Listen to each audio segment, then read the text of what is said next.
कहानी के शुरुआत में हम लगभग 30 साल के आदमी को देखते हैं जो नोवेल लिखा करता था और उसका नाम हिडियो था। हिडियो हमेशा से चाहता था कि वो भविष्य में एक बड़ा इंसान बने और उसे काफी सक्सेस मिले, लेकिन उसका यह सपना पूरा नहीं हो पाता क्योंकि वो एक छोटी सी जॉब करता था और सालों से वही करता चला आ रहा था। और इसी को लेकर उसकी बेस्ट फ्रेंड काफी अपसेट होती है कि ये मेरे ही साथ मेरे ही अपार्टमेंट में रह रहा है और इसे कोई ढंग का जॉब भी नहीं मिल रही है। हिडियो के पास इकलौता शॉटगन थी जिससे वो काफी ज्यादा प्यार करता था। एक दिन परेशान होकर उसकी बेस्ट फ्रेंड उसे अपने अपार्टमेंट से निकाल देती है कि तभी हम एक न्यूज देखते हैं जिसमें बताया जा रहा था कि पूरे सिटी में एक वायरस फैल चुका है जिससे इन्फेक्टेड लोग सिर्फ इंसानों को ही नहीं बल्कि जानवरों को भी काट रहे हैं और सभी को अपने अपने घरों में ही रहने के लिए कहा जाता है। हिडियो को उनके घर से निकाल दिया गया था, इसीलिए वो रात कहीं बिताकर सुबह अपने ऑफिस चला जाता है, जिस ऑफिस में सिर्फ 5 लोग रहते थे और डेडलाइन होने की वजह से उन्हें रात वहीं पर रुकना पड़ जाता है। तभी हिडियो के पास उसी फ्रेंड की कॉल आती है और उससे कहने लगती है प्लीज वापस घर आ जाओ। सुबह होते ही नाश्ता लेकर हिडियो अपने फ्रेंड के घर पर जाता है। वो काफी देर तक दरवाजे पर नॉक करता है लेकिन उसकी फ्रेंड दरवाजा ही नहीं खोल रही थी। लेकिन तभी हिडियो लेटर बॉक्स वाली जगह से देखता है कि उसकी फ्रेंड काफी अजीब तरह से हरकत कर रही होती है। लेकिन तभी हिडियो उसका चेहरा देखता है जिसे देखकर हिडियो डर जाता है। लेकिन तभी उसकी फ्रेंड दरवाजा खोलकर हिडियो पर अटैक कर देती है। किसी तरह करके हिडियो अपने दोस्त को घर के अंदर फेंक देता है, लेकिन अब उसकी दोस्त इतना ज्यादा पावरफुल हो चुकी थी कि वो अपने पैर से ही दरवाजा खोलने लगती है और वो हिडियो को पूरी तरह से काटने की कोशिश करती है। लेकिन तभी हिडियो उसके आगे डोर को हिला देता है और वो डोर को ही काटना शुरू कर देती है। लेकिन तभी उसका एक एक करके सभी के सभी दांत टूटकर नीचे गिरने लगते हैं। यह देखकर हिडियो काफी हैरान हो जाता है कि इसे क्या हो गया है। लेकिन तभी वो हिडियो को भी अंदर खींच लेती है और वो उस पर अटैक कर देती है। अब क्योंकि उसके सारे दांत टूट गए थे इसीलिए उसे काट नहीं पाती। वहीं पर एक नुकीली चीज रखी होती है, वो उससे आर पार हो जाती है जिसकी वजह से मर जाती है। हिडियो किसी तरह से बाहर आ जाता है और अपने ऑफिस चला जाता है। वो देखता है कि उसका मेल कॉलिग न्यूज देख रहा था और उसके कपड़े पर खून भी लगा हुआ था कि तभी वहाँ पर उसका बॉस आ जाता है जिसकी आंखें काफी अजीब से हो गए थे और यही नहीं उसके पेट में चाकू भी घुसा हुआ था। लेकिन इसके बावजूद भी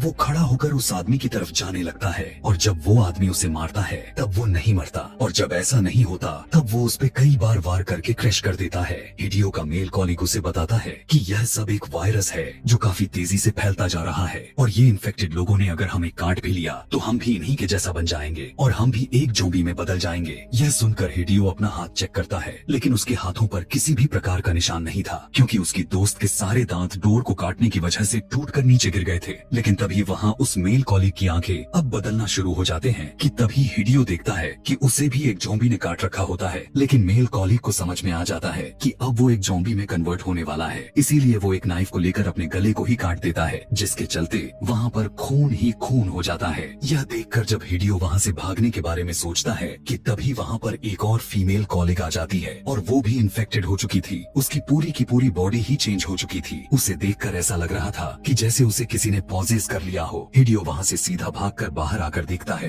कि वहाँ से सारे के सारे लोग ज़ॉम्बी में बदल चुके हैं और एक दूसरे को काट रहे हैं। हिडियो भागते हुए एक गाड़ी के पास आकर हेल्प मांगने लगता है कि तभी उसके पास एक लड़की भी आ जाती है। अब हिडियो उस लड़की की जान बचाने के लिए अपना गन को बाहर निकाल लेता है और ज़ॉम्बी पर अटैक करना शुरू कर देता है कि तभी उसे याद आता है कि उसके पास तो कोई गन ही नहीं है बल्कि वो तो सिर्फ इमेजिन कर रहा है। वहाँ पर जितने भी सर्वाइवर्स होते हैं वे सभी एक गाड़ी में बैठ जाते हैं। वो गाड़ी में बैठकर न्यूज देखते हैं। तब उन्हें पता चलता है कि ये वायरस अब पूरे शहर में फैल चुका है, लेकिन इसका रीजन नहीं बताया जाता कि यह वायरस आखिर कैसे फैली। कि तभी वे नोटिस करते हैं कि इनके साथ बैठा हुआ आदमी भी इन्फेक्टेड हो चुका है क्योंकि उसकी आंखों से खून आ रहा था। वो ड्राइवर से टिश्यू पेपर मांगता है और जब उसे देने के लिए जाता है तब वो ड्राइवर को ही काट लेता है, जिसके बाद वो हिडियो पर भी अटैक कर देता है। लेकिन हिडियो किसी तरह करके उसे उस गाड़ी से बाहर फेंक देता है, लेकिन उसके पैर को पकड़ लेता है। लेकिन किसी तरह करके वो उसे रोड पर फेंक देता है और अब धीरे धीरे ड्राइवर भी ज़ॉम्बी बनने लगा था, इसीलिए वो काफी ज्यादा इमोशनल हो जाता है। वो कहता है कि मैंने अपने लाइफ में काफी रूल्स को नहीं तोड़ा और यह कहते ही वो स्पीडली गाड़ी चलाने लगता है जिसके साथ वो कई गाड़ी से टकरा भी जाता है जिस वजह से उनका बहुत बड़ा एक्सीडेंट हो जाती है और इसी एक्सीडेंट में वो ड्राइवर मारा जाता है। थोड़ी देर के बाद उन सर्वाइवर्स को होश आता है और वो गाड़ी से बाहर आ जाते हैं। अब एक्सीडेंट की वजह से रास्ते भी ब्लॉक हो चुके थे, जिसके बाद ये लोग उस वायरस के बारे में इंटरनेट पर सर्च करते हैं तो उन्हें यह पता चलता है कि ये वायरस इंसान को अंदर से डिफेक्टेड बना देता है जिससे उस इंसान की आदतें, उसकी पर्सनैलिटी सब के सब क्रॉफ्ट हो जाते हैं। और इंसान अपने पास्ट में ही लाइफ स्पेंड करता रहता है, यानी जो वो अपने डेली के रूटीन में करते रहे हैं अब वो सिर्फ वही करते रहेंगे। जैसे कोई अगर शेफ है तो कुकिंग करता है, और अगर कोई ऑफिस वर्कर है तो वो ऑफिस ही जाता रहेगा। और यही नहीं बल्कि वे पहले से बहुत ज्यादा पावरफुल हो जाते हैं और उनकी बॉडी पूरी तरह से बदल जाती है कि तभी इन्हें यह भी पता चलता है कि ऊंचाई जगह वाले जैसे माउंटेन्स या कोई भी ऊंचाई वाली जगह हो वहाँ जाकर ये वायरस खत्म हो जाता है। जिसके बाद इन्हें एक माउंटेन नजर आता है और वो उसकी तरफ चल पड़ते हैं। जाते समय रात हो जाती है, इसीलिए रात गुजारने के लिए दोनों एक जगह पर रुकते हैं। यहाँ पर हमें उस लड़की का नाम पता चलता है जिसका नाम हिरोमी था। यहाँ पर हिरोमी हिडियो के साथ खुद को सिक्योर फील कर रही थी। अगली सुबह हिडियो हिरोमी के गर्दन पर ज़ॉम्बी के काटने का निशान देखता है जो अब पूरी तरह से ब्लैक हो चुका है। इसीलिए हिडियो अब उस पर अपना गन पॉइंट कर देता है। यहाँ पर वो बताती है कि मुझे एक छोटे से बच्चे ने काटा था और वो बच्चा के काटने की वजह से इन्फेक्टेड नहीं हुआ था बल्कि मदर फीडिंग की वजह से हुआ था। लेकिन हिडियो इसे नहीं मारता क्योंकि उसे लगता है कि अगर हम माउंटेन पर चले गए तो वह बच जाएगी। हिडियो उसे प्रॉमिस करता है कि मैं तुम्हें छोड़कर कभी नहीं जाऊंगा, मैं तुम्हें बचा लूंगा। दोनों जंगल से होता हुआ माउंटेन तक जाने लगते हैं। लेकिन जैसे जैसे वो दोनों ऊपर की तरफ जा रहे थे हिरोमी कमजोर पड़ती जा रही थी कि तभी वो जोर जोर से चिल्लाने लगती है और उसकी एक आंख ज़ॉम्बी की तरह हो जाती है। हिडियो यह देखकर काफी डर जाता है और फौरन वहाँ से भाग जाता है। आगे जाने पर हिडियो को एक आदमी नजर आता है। उसके पास जाकर उससे हेल्प मांगने लगता है, लेकिन वो आदमी भी ज़ॉम्बी बना हुआ था जो हिडियो पर अटैक कर देता है। वो ज़ॉम्बी हिडियो को मारने ही वाला होता है कि तभी हिरोमी वहाँ पर आकर उस ज़ॉम्बी को मार डालती है। यहाँ पर हमें पता चलता है कि हिरोमी वायरस से लड़ रही थी, यानी उस पर उस वायरस का बुरा असर नहीं पड़ा बल्कि ये सब उल्टा हो गया था। वे दोनों अभी जंगलों में ही थे, लेकिन यहाँ पर हिरोमी काफी अग्रेसिव होती जा रही थी। आगे जाने पर वो दोनों एक शॉपिंग मॉल तक पहुँच जाते हैं। उस मॉल की बिगड़ी हुई हालत को देखकर ऐसा लग रहा था कि यहाँ पर भी जरूर ज़ॉम्बीज होंगे। हिडियो हिरोमी को एक शॉपिंग ट्रॉली में रखकर धीरे धीरे आगे की तरफ बढ़ने लगता है। वो दोनों एक शॉपिंग मॉल्स में जाते हैं कि तभी वहाँ पर एक ज़ॉम्बी सेल्समैन वहाँ पर आकर पूछता है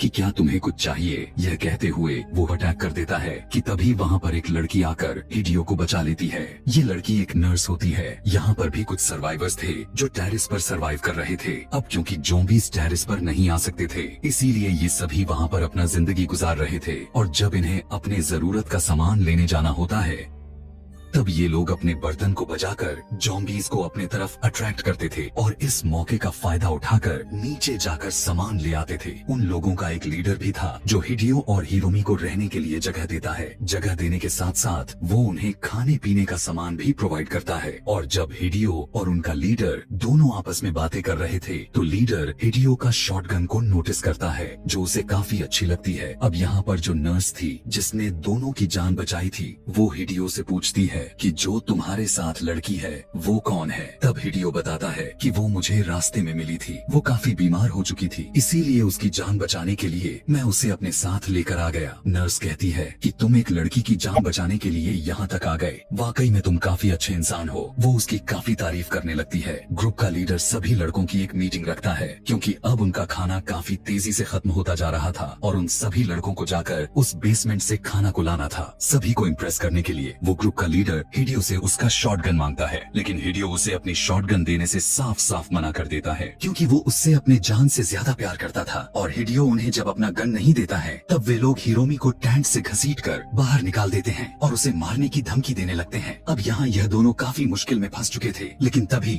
हिरोमी होश में आ जाती है और जब वो देखती है कि उसे दो लड़के ने पकड़ा हुआ है तो वो उन्हें बहुत ही बुरे तरीके से मारने लगती है। उसी समय उसके आंख पर लगी हुई पट्टी भी नीचे गिर जाती है और सभी को पता चल जाता है कि ये तो इन्फेक्टेड है कि तभी अचानक से उस ग्रुप का लीडर हिरोमी पर एक तीर से वार कर देता है जिसकी वजह से वो फौरन बेहोश हो जाती है और हिडियो को मार पीट कर उसकी गन को छीन लिया जाता है जिसकी वजह से सब उसके खिलाफ हो जाते हैं और उस पर गुस्सा करने लगते हैं और साथ साथ उसे लीडरशिप से हटा दिया जाता है और वे सभी लोग हिडियो के गन पर अपना कब्जा बना लेते हैं। यहाँ पर नर्स हिरोमी को चेक करके बताती है कि ये तो अभी मरी नहीं है बल्कि अभी जिंदा है। नर्स हिडियो को यकीन दिलाती है कि मैं हिरोमी का ख्याल रखूंगी। ग्रुप के सभी लोग वहाँ पर आते हैं और जबरदस्ती हिडियो को अपने साथ खाना लाने के लिए लेकर जाते हैं। वे सभी लोग मॉल में जाकर खाने को जमा करने लगते हैं। यहाँ पर हम देखते हैं जो ग्रुप का लीडर था वो सबसे अलग हो जाता है क्योंकि वो सबसे बदला लेना चाहता था। जिसके बाद वो फ्लोर के स्पीकर पर लाउड म्यूजिक लगा देता है जिससे आवाज को सुनकर सभी ज़ॉम्बीज वहाँ पर आने लग जाते हैं और इन पर अटैक कर देते हैं। हिडियो जब यह सब कुछ देखता है तब वो जल्दी से एक कपबोर्ड में छुप जाता है। वहाँ पर एक ज़ॉम्बी था जो इन लोगों को देखकर और उस सॉन्ग की आवाजें को सुनकर अजीबोगरीब हरकतें कर रहा था। उसे देखकर ऐसा लग रहा था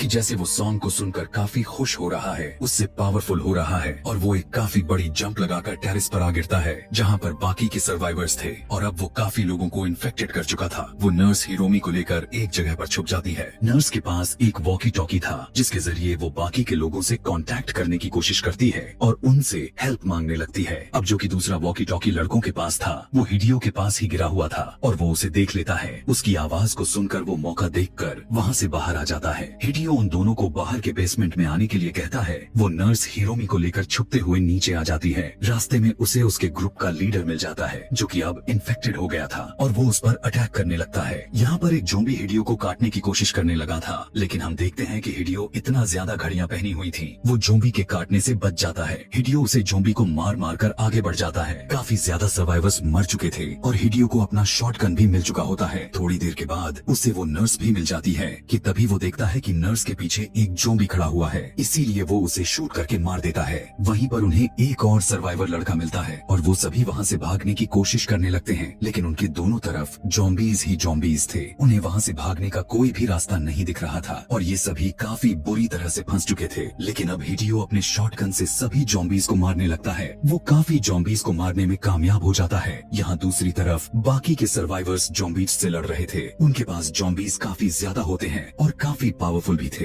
लेकिन फिर भी ये सभी हार नहीं मानते और उनसे लड़ते रहते हैं। यहाँ पर अब हम देखते हैं कि ज़ॉम्बीज और सर्वाइवर्स के बीच में एक काफी बड़ी फाइट होती है और फाइनली वे सभी ज़ॉम्बीज को मारने में कामयाब हो जाते हैं। बाहर आकर वो तीनों एक कार में बैठकर माउंटेन के लिए निकल जाते हैं क्योंकि वो हिरोमी की जान को बचाना चाहते थे और ये कहानी यहीं पर खत्म हो जाती है।